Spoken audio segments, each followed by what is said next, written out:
Research shows that if you know 3,000 words in the English language, you can pretty much say everything you need to say. So, this is a series about the 3,000 words. I'm publishing one word a day.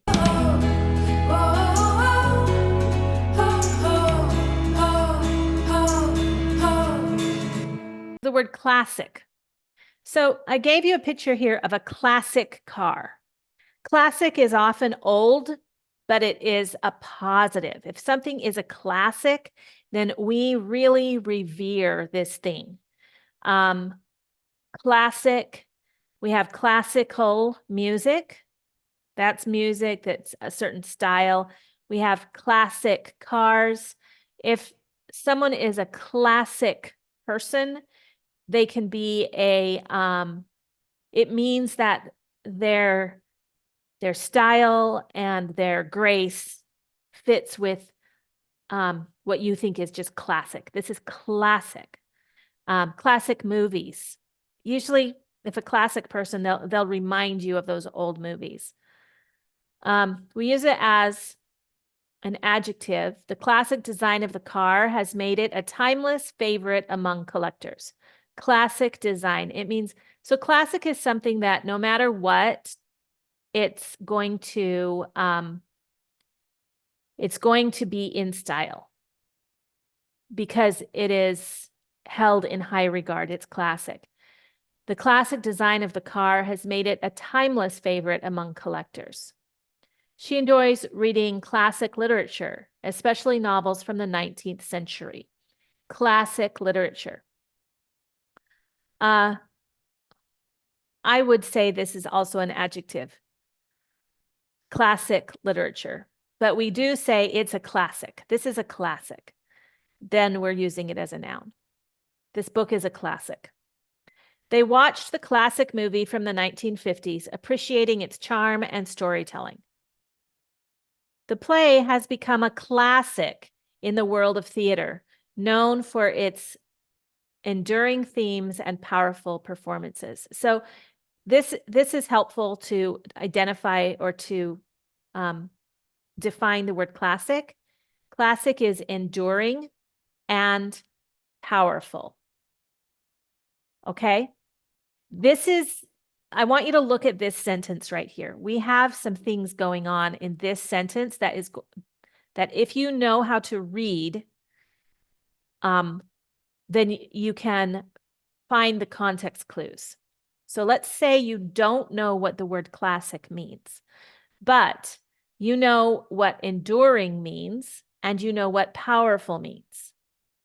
Then you can, because it's part of the same sentence, we could stop this sentence with this. The play has become a classic in the world of theater. Just that. But now we have a comma and we have a clause. This is called a dependent clause. And it's an adjectival clause describing, making an adjective for what we're talking about, this play.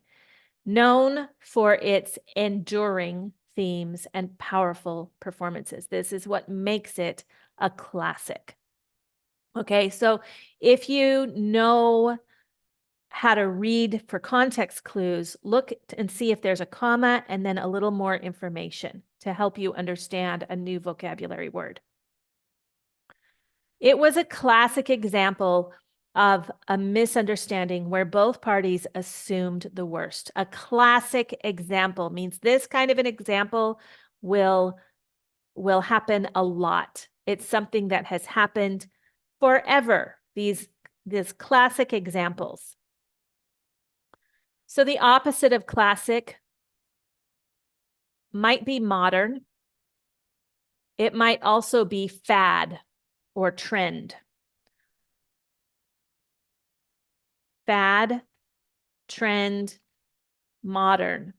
So you might have a classic look. Everyone needs to have a classic black dress in their closet. And then the fad might come around that everybody wears a certain emblem. You can get that in a brooch and put it on. So the fad changes quickly. The trend changes quickly. Modern is just what's going on right now. Fad and trend are opposite of classic because they don't stay around so much. But modern can become a classic. Classic, classic, classicize, With this same definition, class can become a verb, but it means something different. Classify. Classify means to put it into a specific place. It comes from the same root of class. Classify means to put it in a class. Classy, classic, classical. Okay. Classy is how someone dresses or what they say. A lot of celebrities have training for interviews so that when they're in an interview, they only say the right things. And then they become, people think they are very classy people. Classy, meaning you can't find anything wrong with them. You want to be like them. They are someone you look up to. They are classy. Classic is like that car. It's classic. It's been around forever, and it's always going to be in style. Classical is a certain genre of music, art.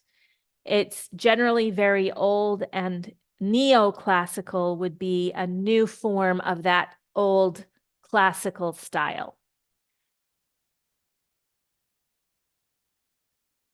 Classically speaking.